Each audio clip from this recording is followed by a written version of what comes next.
यह वीडियो केवल दर्शकों को शिक्षित करने के लिए बनाया गया है, न कि कोई गैर कानूनी या अवैध क्रियाकलापों को दिखाने या सिखाने के लिए। हम अपने चैनल पर कोई भी ऐसी क्रियाकलापों को बढ़ावा नहीं देते हैं जिससे किसी व्यक्ति विशेष, संस्था, संघ या समुदाय को शारीरिक, मानसिक या धन संपत्ति का नुकसान हो। अतः दर्शकों से निवेदन है कि आप लोग वीडियो के किसी भी भाग का गलत तरीके से इस्तेमाल न करें। धन्यवाद। अगर आप लोग कंफ्यूज हैं कि हमें भात खाना चाहिए कि रोटी खाना चाहिए, तो इसके ऊपर स्पेशल वीडियो लाया हूं। बहुत से लोग यूट्यूब में ऐसे बाबा बैठे हुए हैं जो ज्ञान देते हैं भात रोटी खाना छोड़ दो, या कोई बाबा बोलते हैं भात खाना छोड़ दो, भात जहर है, मतलब ये बीमारी को बढ़ाता है, बहुत सा प्रॉब्लम होता है, फैट बढ़ जाता है, फैट लॉस नहीं होता है, बहुत सा दिक्कत होता है। तो कुछ बोलते हैं भात रोटी दोनों छोड़ो, कुछ बोलते हैं रोटी छोड़ दो, कोई बोलते हैं शुगर के केस में ये नहीं खाना, वो नहीं खाना, ऐसा है वैसा। तो आज सारा कंफ्यूजन इस वीडियो में क्लियर करूंगा। मैं खुद एक सर्टिफाइड डाइटिशियन हूँ, सर्टिफाइड जिम ट्रेनर हूँ, प्लस एक फार्मासिस्ट हूँ। तो यहाँ पे जो जानकारी मिलेगा आपको 100% जेन्युइन मिलेगा और सही मिलेगा। ज्यादा बकवास नहीं करेंगे, वीडियो शुरू करेंगे, समझ लेंगे भात रोटी में दोनों में बेस्ट कौन सा होता है। अगर आप दोनों खाते हैं तो भी दिक्कत नहीं है, एक खाते हैं तो भी दिक्कत नहीं है, क्या दोनों सही है या दोनों सही नहीं है, वो समझते ध्यान से। तो सबसे पहले समझने के लिए हमको इसको क्राइटेरिया को समझना पड़ेगा। भात और रोटी में क्या क्या चीज मिलता है, क्या कितना अमाउंट में प्रेजेंट है, क्या लॉस करता है, क्या लाभ करता है, ये समझ लेते हैं। तो इजीली हम समझ में आएगा कि भात बेहतर है कि रोटी बेहतर है, या फिर दोनों बेहतर है, या फिर दोनों बेहतर नहीं है, वो भी समझते हैं। तो देखिए, सबसे पहले कोई भी हम लोग फूड आइटम खाते हैं तो 6 आइटम्स मिलते हैं, 6 पोषक तत्व मिलते हैं। Protein, carbohydrate, fat, mineral, vitamin, water. तो वाटर को हम लोग साइड रखते हैं, कोई दिक्कत नहीं है। बाकी 5 आइटम को समझना पड़ेगा, पांचों में कौन कौन सा ज्यादा है, इसके अलावा और इसका ग्लाइसेमिक इंडेक्स हम समझेंगे कैसे क्या करना है और कितना होता है। तो सबसे पहले बात करेंगे कार्बोहाइड्रेट की। तो भात रोटी में दोनों में लगभग सेम मात्रा में आसपास में कार्बोहाइड्रेट होता है, और जितना कैलोरी भात से मिलता है लगभग रोटी से भी उतना कैलोरी आसपास में मिलता है। थोड़ा मोड़ा डिफरेंस है, इस बात को ध्यान रखिएगा। लेकिन डिफरेंस इसमें यह है कि भात में जो कैलोरी मिलता है, जो कार्बोहाइड्रेट मिलता है, जो एनर्जी मिलता है, वो प्लेन फॉर्मेट में मिलता है। वो जल्दी से आपके बॉडी के अंदर जाएगा, इंस्टेंट एनर्जी देगा और उसका तुरंत खत्म हो जाएगा। लेकिन रोटी में क्या होता है, जो कार्बोहाइड्रेट मिलता है वो थोड़ा सा कम्प्लेक्स फॉर्म में होता है, वो प्लेन नहीं होता है, वो आस्ते आस्ते जाएगा और आस्ते आस्ते आपका एनर्जी रिलीज करेगा, बॉडी में आपको देगा। तो आपको इंस्टेंट एनर्जी चाहिए तो भात बेहतर है, आपको आस्ते आस्ते एनर्जी चाहिए तो आपके लिए रोटी बेहतर है। इस बात को ध्यान रखिएगा। मतलब कोई स्पोर्ट खेलने कहीं आपको जाना है, कोई स्पेशल काम करना है, तो आप चाहते हैं कि तुरंत हमको एनर्जी मिल जाए, तो आपके लिए यहाँ पे भात बेहतर हो जाएगा और रोटी थोड़ा सा स्लो हो जाएगा, क्योंकि ये स्लो स्लो एनर्जी देता है। ये पहला क्राइटेरिया हुआ। दूसरा कि आप जब भात खाते हैं तो आपका ये हजम भी बहुत जल्दी होगा। जो चीज प्लेन होता है, सर्कल जो प्लेन रहेगा वो जल्दी हजम हो जाएगा, लेकिन रोटी जो है वो जल्दी हजम नहीं होगा। क्यों नहीं होगा? क्योंकि इसके अंदर फाइबर ज्यादा मात्रा में होता है। रोटी के अंदर फाइबर्स अच्छे मात्रा में होते हैं, लेकिन भात के मुकाबले में देखा जाए तो भात में फाइबर लगभग ना के बराबर होता है, एकदम प्लेन होता है। वो गया और तुरंत हजम हो जाएगा। और रोटी क्या होता है, खाए और आस्ते आस्ते एनर्जी भी देगा और आस्ते आस्ते हजम भी होगा, मतलब लॉन्ग टाइम तक। अगर 2 घंटा रोटी चलता है तो यहाँ पे 1.5 घंटा भात चलेगा पेट के अंदर। सिंपल लॉजिक समझिए। तो आपको बार बार भूख लगेगा कब, जब भात खाएंगे तब। ये प्लेन होता है, भूख लग जाएगा और आपको ज्यादा खाने की आवश्यकता पड़ेगा, जिससे आपका बॉडी का वेट बढ़ सकता है, वेट गेन हो सकता है। वो फैट गेन के रूप में या मसल गेन के रूप में, वो बाद में बात करेंगे। बस समझ लीजिए कि अगर भात खाते हैं तो ज्यादा भूख लगेगा, जल्दी हजम होगा, तो भूख बार बार लगेगा, भूख बार बार लगेगा तो आपको ज्यादा खाने की इच्छा करेगा, इससे आपका बॉडी का वेट गेन हो जाएगा। लेकिन रोटी के केस में ये नहीं है। रोटी आस्ते आस्ते हजम होता है और हजम होने के बाद टाइम लगाता है, उसके बाद फिर आप खाएंगे, रोटी खा लेते हैं फिर दोबारा, तो आपको ज्यादा खाने की आवश्यकता नहीं पड़ेगा, पेट भरा भरा फील होगा। ये हजम होने में टाइम लगाता है क्योंकि उसमें फाइबर होता है और अच्छे से काम करता है। इसके बाद प्रोटीन की बात करें तो भात और रोटी कंपेयर करेंगे प्रोटीन में, तो आप 100 ग्राम चावल का अगर एग्जांपल लेते हैं तो उसमें लगभग 2 ग्राम के आसपास आपको प्रोटीन मिलेगा। लेकिन वहीं रोटी की बात करें तो रोटी में आपको 4 ग्राम के आसपास प्रोटीन मिल जाएगा सिर्फ एक रोटी में। तो यहाँ क्वांटिटी देखिएगा प्रोटीन का, तो रोटी में ज्यादा होगा, भात में आपका कम होगा।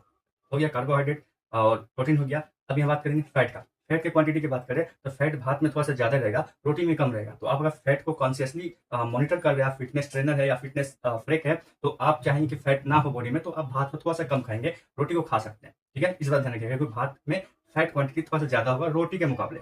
अब आ गया मिनरल्स एंड विटामिन का। तो मिनरल्स और विटामिन भी हमेशा रोटी में ही ज्यादा होगा, भात में लगभग ना के बराबर होता है। भात में कार्बोहाइड्रेट बहुत हाई क्वांटिटी में होता है, लेकिन रोटी में कार्बोहाइड्रेट तो होता है प्लस कुछ क्वांटिटी में फाइबर है, कुछ क्वांटिटी में मिनरल्स एंड विटामिन है, तो आपको बेनिफिट मिल जाता है। इस बात का ध्यान रखिएगा।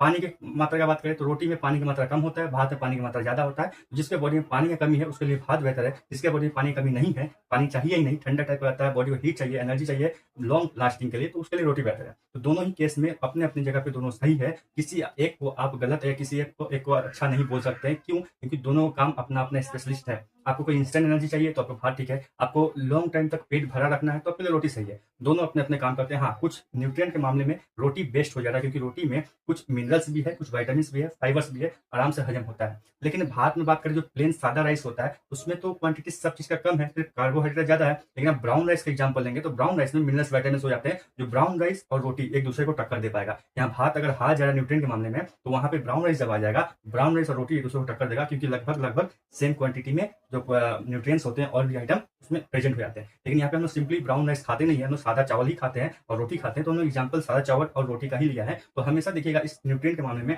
रोटी जीत जाता है। मन में एक डाउट होगा, शुगर पेशेंट को क्या खाना चाहिए?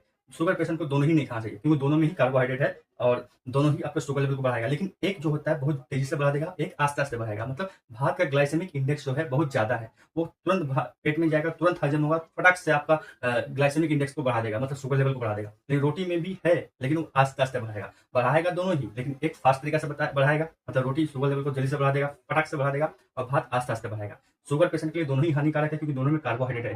जिस फूड आइटम में कार्बोहाइड्रेट होगा, ग्लाइसेमिक इंडेक्स बहुत ज़्यादा होगा, वो शुगर पेशेंट के लिए नहीं होता है। इस बात ध्यान रखिएगा। तो मेरा रिकमेंडेशन भात रोटी दोनों ही मत खाइए, क्योंकि शुगर पेशेंट में नहीं खाना है। किसी ग्लाइसेमिक इंडेक्स दोनों का लगभग हाई होता है, लेकिन इस मामले में कंपेयर किया जाए तो भात बहुत ज़्यादा हाई क्वांटिटी में इसमें ग्लाइसेमिक इंडेक्स होता है और जल्दी शुगर लेवल को बढ़ा देता है, जो पेशेंट के लिए खतरनाक है। और रोटी आस्ते-आस्ते बढ़ाता है। अगर मजबूरी है भात रोटी में किसी एक को चुनना है शुगर पेशेंट को, तो आप रोटी चुन सकते हैं, भात नहीं। भात बहुत फास्ट तरीके से बढ़ाएगा ग्लाइसेमिक इंडेक्स को। ये समझ में आ गया? इसके अलावा मन में कोई और डाउट है, क्वेश्चन है कि भात रोटी को करके कौन सा बेहतर है? हाँ, एक क्वेश्चन आ सकता है कि फैट लॉस करते समय क्या जरूरी है? फैट लॉस करते समय आपको ये ध्यान रखना है, आप भात रोटी नहीं छोड़िए, आपको छोड़ने की आवश्यकता नहीं है। आपको ओवरऑल 24 घंटे में जो खाते हैं, सपोज करिए 2000 कैलोरी आप डेली खाते हैं, तो आपका बॉडी का वेट 80 किलो के आसपास है। आप बॉडी का वेट कमाना चाहते हैं, 80 किलो से 70 केजी के आसपास आना चाहते हैं, ठीक है? तो आपको जरूरी नहीं कि सिर्फ भात रोटी छोड़ना है। आप जो आइटम भी खा रहे हैं ना, प्रोटीन का आइटम खा रहे हैं या फिर फैट का आइटम खा रहे हैं कुछ, तो सब में से आपको कट ऑफ करना पड़ेगा। टोटल ओवरऑल खाना को कट ऑफ करना पड़ेगा, ताकि कैलोरी जितना 2000 बॉडी के अंदर ढुक रहा है 24 घंटे के अंदर, वो कम घुसे। आप बोलेंगे नहीं हम भात रोटी साइड करते रहे, बाकी सब कुछ खा रहे हैं, तो सब कुछ में भी तो आपको कार्बोहाइड्रेट मिल जा रहा है। बिस्कुट हुआ, चाय हुआ,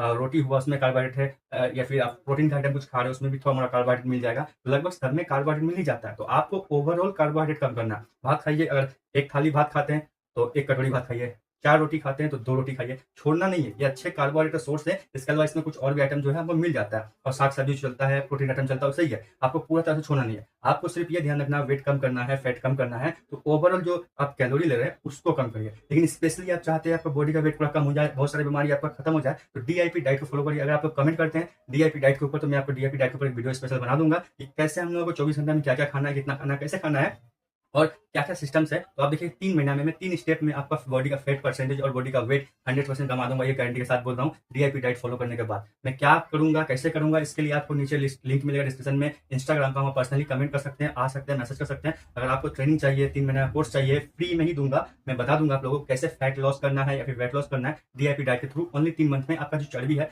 सब गल जाएगा ऑटोमेटिक। तो ज्यादा बकवास नहीं करेंगे। रोटी और भात के ऊपर जो डिफरेंस था मैंने बता दिया। तो अगली बार, जय हिंद, धन्यवाद।